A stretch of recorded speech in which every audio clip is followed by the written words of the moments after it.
Bago tayo mag-umpisa, baka pwede niyong i-like ang video na to. Malaking bagay ang like sa aming mga content creators. Maraming salamat po.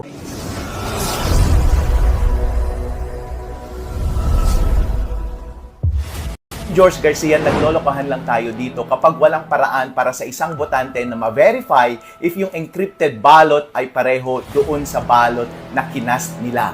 Pwede nilang makikita pa rin yung mismong encrypted votes nila. Pero hindi po nila makikita yung mismong pangalan ng mga binoto.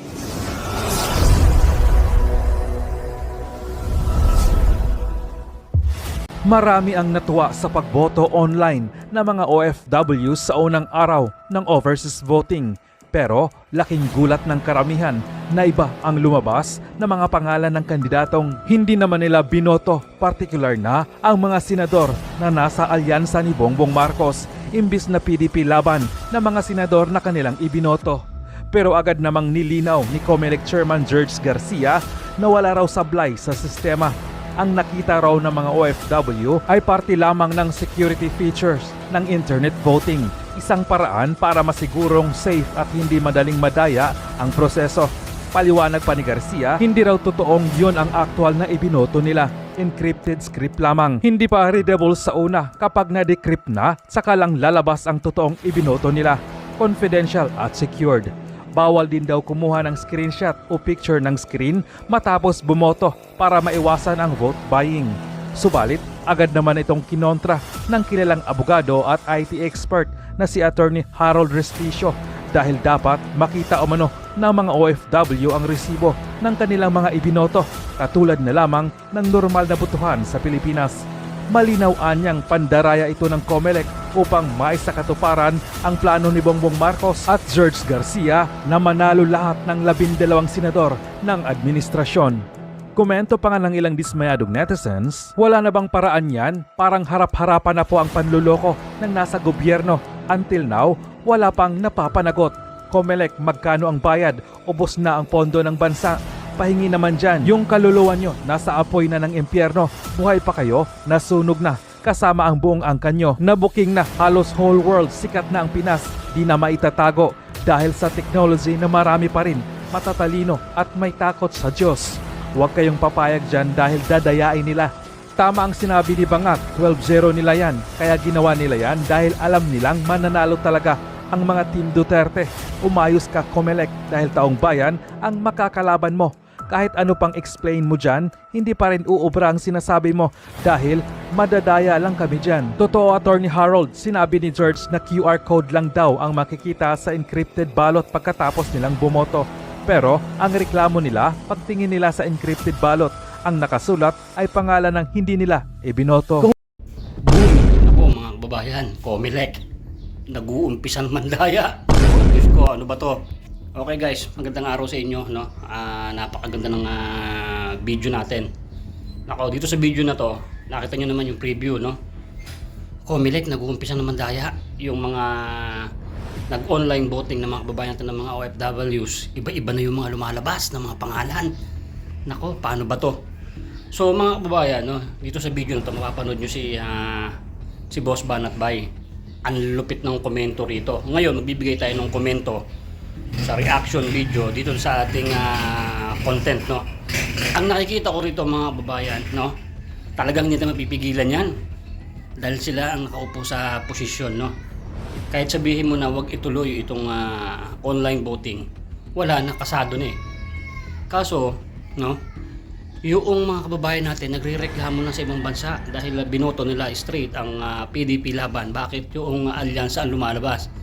Yun lang, paktay na. Tapos na tayo nito. So ganito mga kababayan, no, kung maaari, no, kayo mga OFWs dyan sa ibang bansa, mas maganda wag na kayong bumoto, no. Sa akin lang, opinion ko lang yun. Kasi kung ako OFW, no, tapos boboto ko, tapos yung boto ko ay mapupunta lang sa alyansa, kahit binoto ko yung PDP laban, ay hindi na ako boboto. Sa akin, opinion ko lang yun mga kababayan. Pero syempre, sabi nga ni Bayrat Bay, panoorin nyo yung full video sa bandang huli, ay sige, bumoto na lang tayo. Sana naman magabayan ng Panginoon na yung pandaraya nila yan ay may himala. Ganun na lang siguro, no? At alam niyo naman mga babayan, hindi naman din magtatagumpay ang kasamaan, no, sa kabutihan. So yun lang nga lang nakakalungkot. Yun ang iniisip natin dati ay nangyayari na. So dito mga babayan, sa video na to panoorin niyo sa bandang huli. Meron binanatan dito si Boss Banat Bay, no, si Cayetano dun sa Makati, Binay. So makikita niyo doon, no, wala yun sa preview mga babayan na sa bandang huli ng video natin, na itong Binay ay nagparinig, sabi, limpak-timpak na mga salapi, no, nandito, nakapondo na. So ano ibig sabihin nun? Bot buying. So nasa huli ng video natin. At dito sa huli ng video natin mga babayan, itong kampo ng Binay ay nagsalita. Yung salita niya mga babayan is parang hindi para manalo. Yung manalo siya hindi para maglingkod, no? Yung manalo siya para makaganti sa mga Cayetano. Nasa huli ng video natin, ang lupit, no? Buboto niyo pa ba yan? Sabi nga ni Boss Banat Bay. Kung ito manalo, wala, tuloy-tuloy ang pagganti. Hindi maglilingkod sa bayan yan kasi nakita sa video, no, at ay talaga naman meron silang issue. So hangad niyang manalo para makaganti sa Cayetano. Nasa huli ng video natin yan. So balik tayo sa ating mismong main topic. Dito mga babayan, makikita niyo po doon sa video, yung pinaka full video natin, si Boss Banat Bay, no, at dito si Attorney Harold, no. Ayan, kitang-kita niyo naman sa video. Panoorin niyo, grabe. Wala na tayong magagawa kasi gumagana na yung yung online voting. Ang kasamaan ng palad nagkakaproblema na. Ito naman si Comelec Garcia, may paliwanag. O kayo na mag-analyze yung mga paliwanag niya na talaga naman hindi sang-ayon yung taong bayan. Ay nako. Kaya wag niyong hindi i-straight ang PDP laban mga kababayan. Sana manalo tayo talaga. Ngayon pa lang dinadayaan na tayo. Basta naniniwala naman tayo na mananalo tayo, buong Pilipinas, ang PDP laban. So ganito mga babayan, panoorin itong mga full video kasi para maunawaan nyo. Ang lupit nito, si Boss Banat Bay na naman magsasalita. Nako, alam niyo naman pag si Boss Banat Bay, sapul ang sasapul. So tuloy natin ito boy, i-play ko na itong video, kasunod ng video na to. Then kung nagustuhan mo itong vlog natin, don't forget to like and subscribe. At shoutout po sa mga subscribers natin dyan na likers natin palagi, na nagsishare at nagla-like. Ultimo yung kada video na nagpapalabas tayo, lagi naka-like. Oy, kumare, shoutout sa iyo. Ang ganda ng kumare ko, bagong ribbon, uy. So yun. Kumpare ko, salamat sa pagla-like ng video na to, ha. Tuloy ko ng video. Let's go. Yung number one suspect natin na mandaraya ngayong eleksyon, which is yung Comelec, ay siya rin ang may access sa database ng online voting. Pwedeng dayain ng Comelec ang resulta ng online voting up to the last minute ng eleksyon. The only way na ma-secure totally ang resulta ng online voting is gayahin yung ginagawa ng mga nangungunang cryptocurrency sa buong mundo, which is lahat ng transaksyon ay cryptographically signed at rinirecord sa blockchain, at yung mga database ay decentralized at distributed. Ang downside lang nito ay pwedeng maibenta ang boto ng mga botante sa online voting. Pero okay lang ito kasi yung typical na gumagamit naman ng online voting ay yung mga OFW at hindi sila yung tipo ng tao na nagbebenta ng boto. Chairman George Garcia, naglolokohan lang tayo dito kapag walang paraan para sa isang botante na ma-verify if yung encrypted ballot ay pareho doon sa ballot na kinast nila. Pwede nilang makita pa rin yung mismong encrypted votes nila. Pero hindi po nila makikita yung mismong pangalan ng mga binoto nila. Ang best practice ay yung katulad sa Election Guard na open source ng Microsoft, kung saan yung botante ay pwede niyang randomly i-check kung yung encrypted ballot ay pareho sa balota na fill out niya, pero dapat itong revealed na balota na ito ay dapat i-spoil para hindi maibenta ng botante yung kanyang boto. Walang tiwala sa inyong taong bayan. Ang problema. Yan talaga ang pinaka-problema ngayon. Ito nangyayari ngayon. Yung online voting, ang baba ng turnout.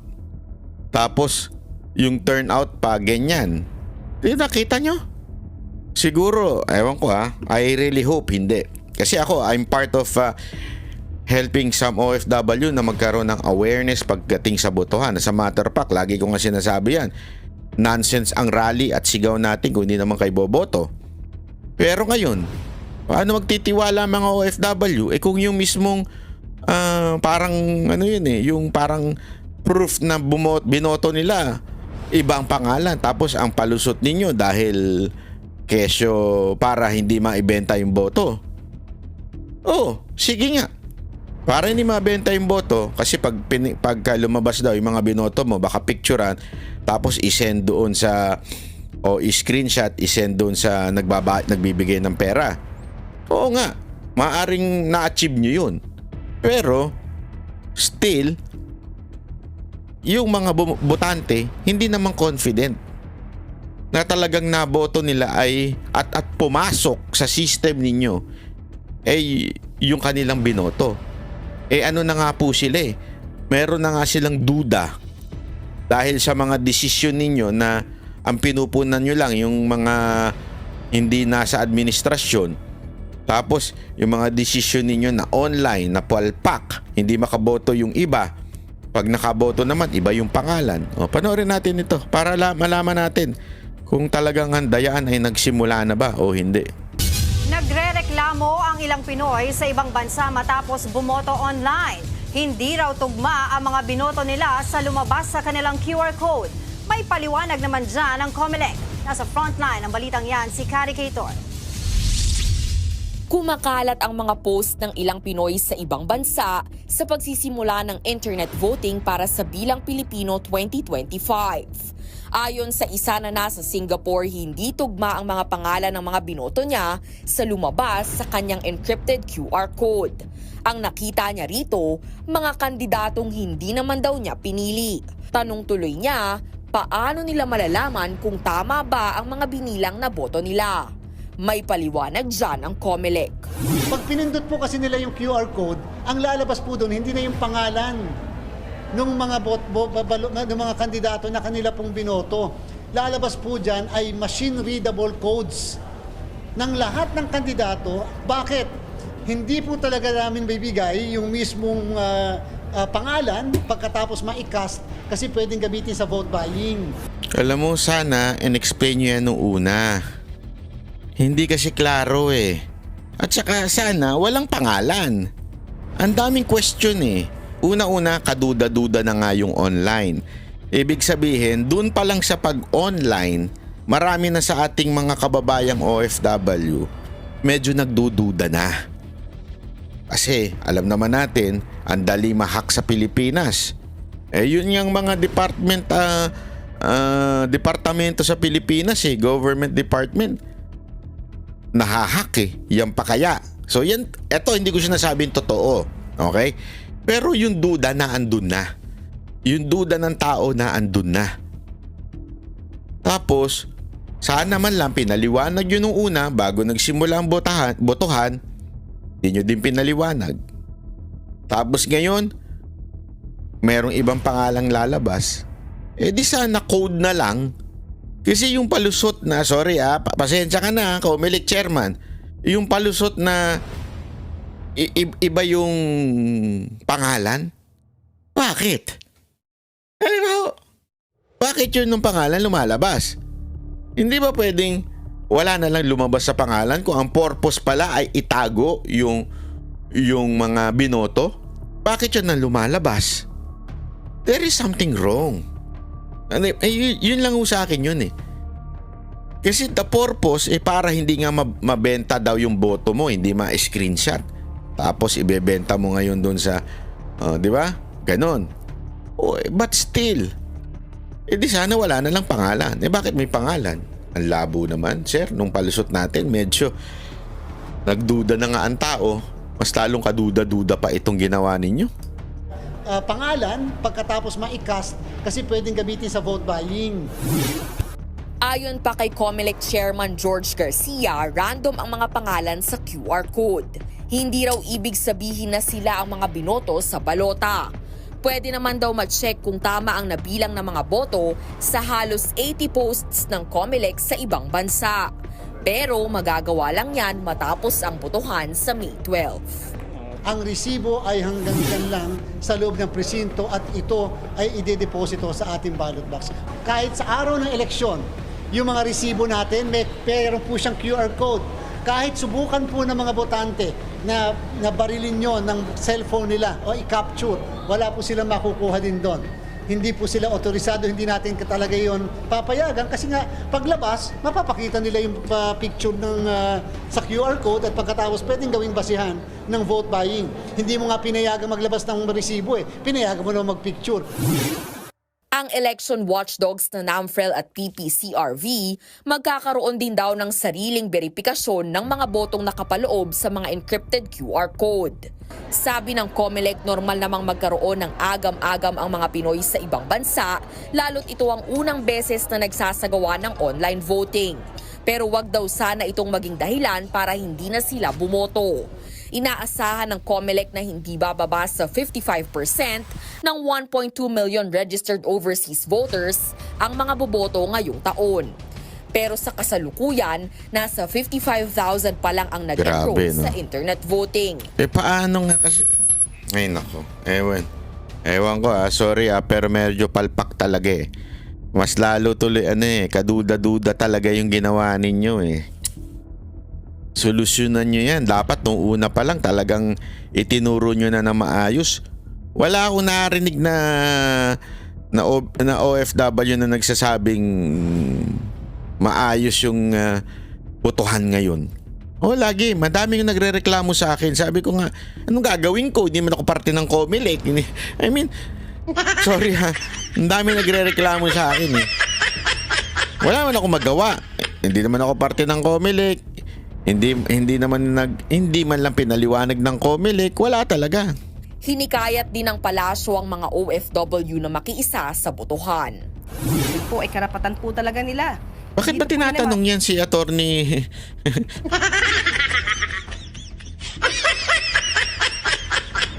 Yan ang pinakasablay na public official. Yan ang talagang sablay sobra. Sagad sa kasablayan to. Yung mga sagot niya pantanga lang Sorry pero that's the truth. Papakita ang kanilang boses. Bumoto po kayo ng nararapat. Bumoto po mula sa puso. Huwag pong bumoto dahil lamang sa bulong o dahil kayo'y nabayaran. Kundi iboto niyo po ang mga taong nararapat. Nagbabalik Ang sagot niya pang simple Hindi mo maintindihan na naging abogado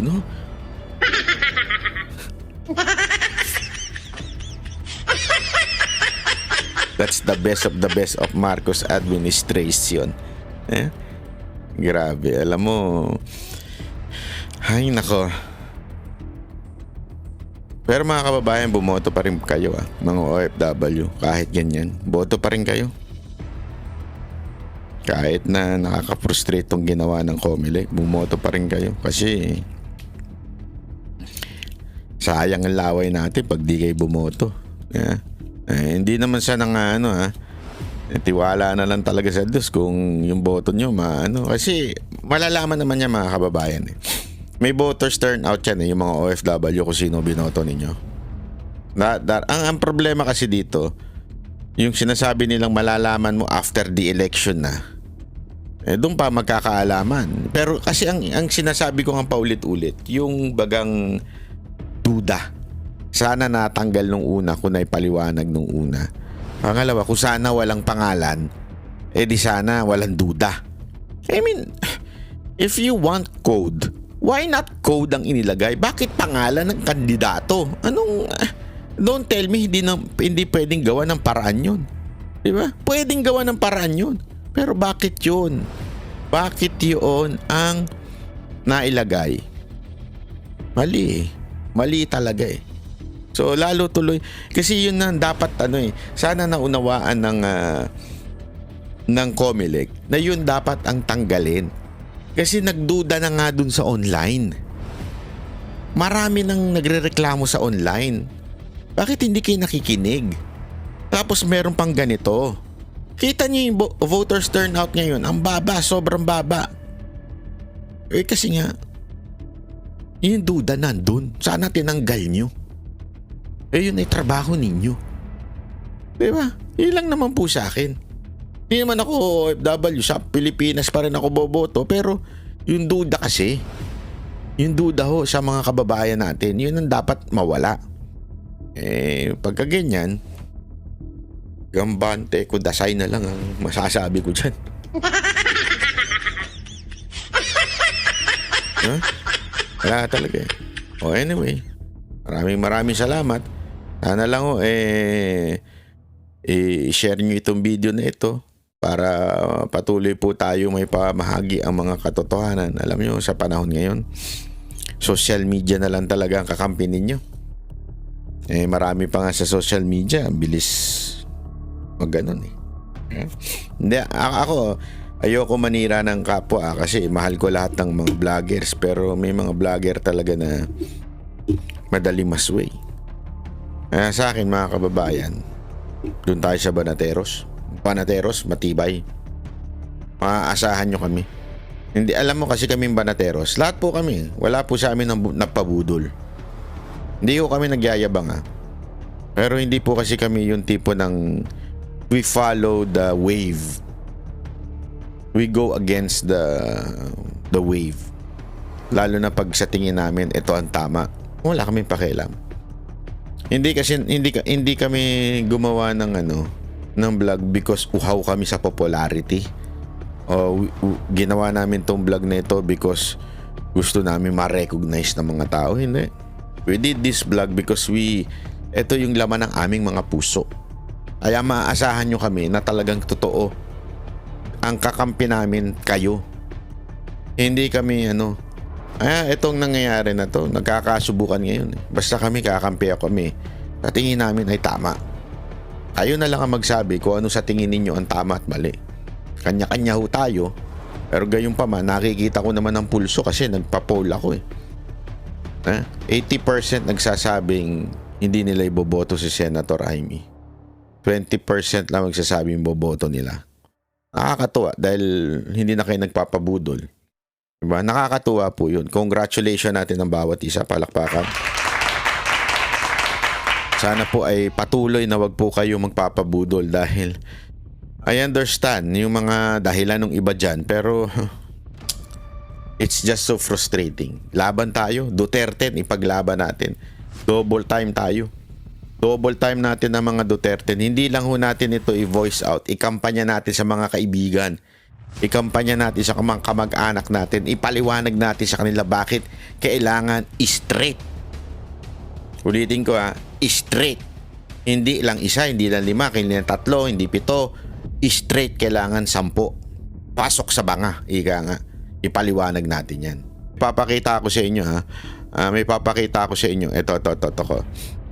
Kasi patungkol din ho ito sa isa sa mga alyansa. Ito. Wait lang. Papakita ko sa inyo. Ito. Ito. Ayoko pong bumababa. Nadidepress ako pag naiisip ko kayo. Kaya ayoko bumaba dito. Dahil malamang mag-iyakan lang tayo pare-parehas. Kaya ngayon may lakas ng loob po akong humarap sa inyo.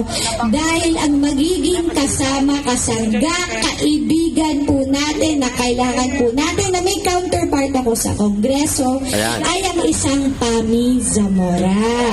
Yan. Kilala niyo yan. Yang Pami Zamora na yan. Alam niyo yan, di ba? Madaldal din yan. Bumanat din sa mga Duterte yan. Isa yan sa mga bata ni Tamba. Tingnan ninyo Tingnan ninyo. Panoorin lang ninyo. At syempre, in-endorse siya. Walang iba ng senador ng alyansa na si Abby Binay. Isa pa to. Wala rin tong... alam mo, sabi niya dito sa speech niya, para lang daw tatakbo siya sa Senado para daw mas malakas daw pagdating sa issue tungkol sa Makati Taguig na labanan. Anong klaseng dahilan niya para tumakbo kang senador? Para lang sa issue ng Taguig at Makati? Kaya ka tumakbong senador? Para sabi pa nga niya dyan, para hindi lang sila. Ibig sabihin yung mga Cayetano, di ba? Hindi naman. Si Alan Peter Cayetano, hindi naman tumakbo sa Senado para sa Taguig lang. Kasi may mayor, yung asawa niya ang mayor doon. So, yun ang para sa kanya. Ito ang para sa akin, Senado. Di ba? Hindi dahil tumakbo ko para proteksyonan ko ang kapakanan ng Makati o ng Taguig kay Cayetano, di ba? Ito si Abby Binay, tumakbo diyan para gusto lang niyang proteksyonan yung kanyang Makati, anak ng weteng. Yan ang tinatawag na basta lang makatakbo talaga. Tapos ito, tingnan ninyo kung gaano nila sa tingin ko ay nilalapastangan yung eleksyon natin. Okay ba? Okay? Ha? Si Pami Zamora po ay aking kinakapatid. Proud pa siya. Ha? Sabi ko, Pami, Abi, Pami, Abi. Oh, di nyo naisip yun, ha? Oh. Para pag dumadaan yung yung iba dito, sasabihin nyo, Pami, Abi. Para masala na ba bad trip? Maano naman lang ako kasi sa dami ng luha naiyak ko, sa sobrang dami ng sama ng loob na inabigay nila sa ating lahat, maasar man lang sila kahit slight. Kita niyo yung mga purpose niya pagtakbo para maasar lang sila ng slight. Ang sinasabi niya dito yun kasi nagsasalita siya dito sa mga embo-embo ng Taguig na ngayon eh. So nangampanya siya diyan para talaga alam mo 'yun? Hindi para pagsilbihan ng tao. Kundi asarin ng mga Cayetano para masabing meron pang nasa kapangyarihan na iba. Grabing ugali nito ni Abby Binay pang ewan ko, pang Aling Claire eh. Totoo. Hindi totoo, di ba? Yung pang palengkehan ng ugali. Konti lang, di ba? So mamaya po, Ang gulo-gulo ng pamilya nito eh. Yung asawa niya tumatakbong mayor. Tapos yung kapatid niya tumatakbo ring mayor. Tapos dati nag-away sila nung kapatid niya.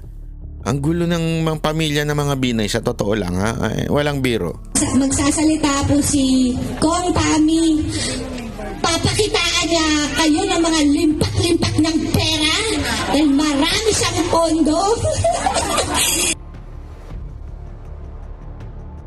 Nadulas. Papakitaan niya kayo ng pera dahil marami siyang pondo. Kasi nga, sumipsip siya kay Tamba at binanatan si BP Sara. Comelec, ano to? Tutunganga na lang tayo?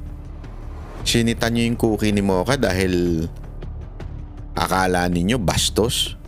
O may mga nagrereklamo? Ano mas bastos? Yung cookie ni Mocha? O dinadaan sa pera ang pangangampanya? Ano ang mas bastos? Ang korupsyon? O yung cookie ni Mocha? Sa cookie ni Mocha walang perang ginamit ng gobyerno. Dito, ayan lantaran sinasabi. Maraming pondo, maraming pera. Bakit? Ano to? Sasabihin nyo, palusot nyo? Hindi, kasi mayaman talaga yan. Hindi. Alam natin na bumanat ito sa mga Duterte, itong si Pami. Bakit hindi nyo imbestigahan? Hindi ko sinasabing korupto si Pami, Hindi ko sinasabing korap si Abby Binay. Pero the mere fact, ayan, sinasabi na nila pera ang laban, parang perang panlalaban nila. Hindi pa po ba unethical ito? O immoral? Baka nga, illegal pa. Di ba? Iyak ko sa sobrang dami ng sama ng loob na inabigay nila sa ating lahat. Maasar man lang sila kahit slight. Kahit slight lang. Konti lang, di ba? So mamaya po, magsasalita po si Kong Pami. Papakitaan niya kayo ng mga limpak-limpak ng pera dahil marami siyang pondo. Yari ka pa. Sana all talaga. Takbo na lang akong congressman para maraming pondo. Limpak-limpak ang pera. Ubus na pera ko dito. Di ba? Antakin mo, pera-pera na lang talaga labanan ng eleksyon ngayon, Ako po ay nagmamadali na dahil may kampanya din po ako sa Makati, no? So, Kita nyo mga kababayan? Tama ba ho ito? Comelec? Hindi, ako nagtatanong lang ako sa inyo ha. Tama pa ho ba yung ganitong klaseng pangangampanya? Kasi ang ano sorry si Mocha sumunod sa inyo. Dahil sabi nyo yan, di ba? Masunurin si Mocha. Hindi pasaway na bata yun eh. Kinall out yung si Mocha. Pero ano ba ang mas nakakababa ng moral ng tao, o sabihin na natin yung mas nakakasira ng kaugalian ng mga Pilipino? Yung cookie ni Mocha? Hindi, alam mo, may mga nakikita nga akong comment. Hindi nga namin inisip na bastos yung cookie ni Mocha noong una until pinoint out ng ilan na bastos daw yun.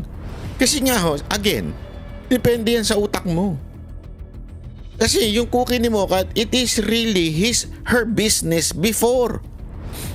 Pangalan ng kanyang negosyo yun, cookie ni Mocha. And there are a lot of proof na talagang business na po yun.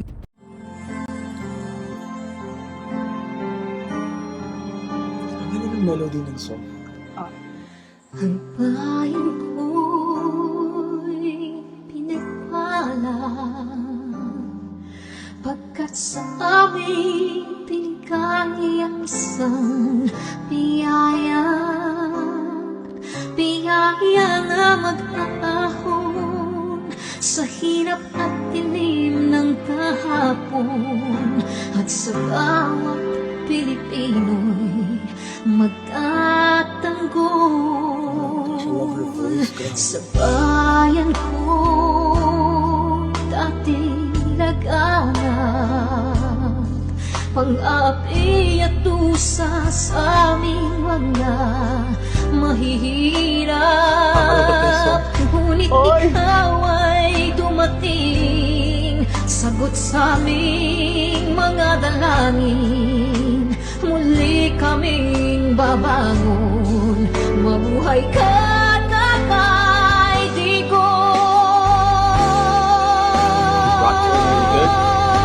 Ama maraming salamat aming mga mata'y minuhulat gawain ng masasamay iyong isiniwalat ikaw lang ang pag-asa naming lahat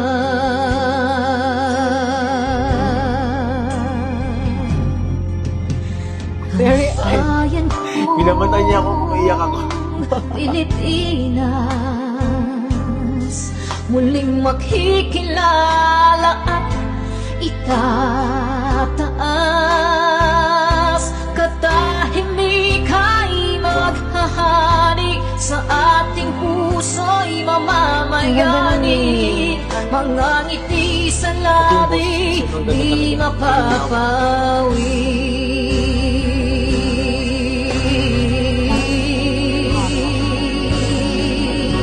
Breathing though. Mabuhay ka, Tatay Digong, maraming salamat.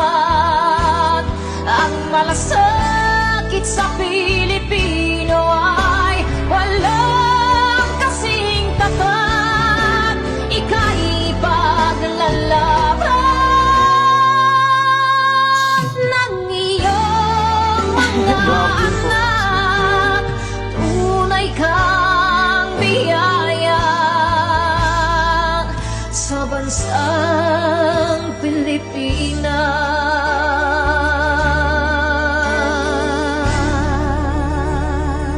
Haba. Nay, ito na yung bayad ko sa isa O, kunin mo yung isa.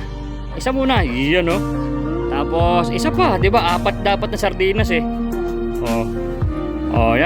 3 na. Pang-4 na sardinas. Okay na.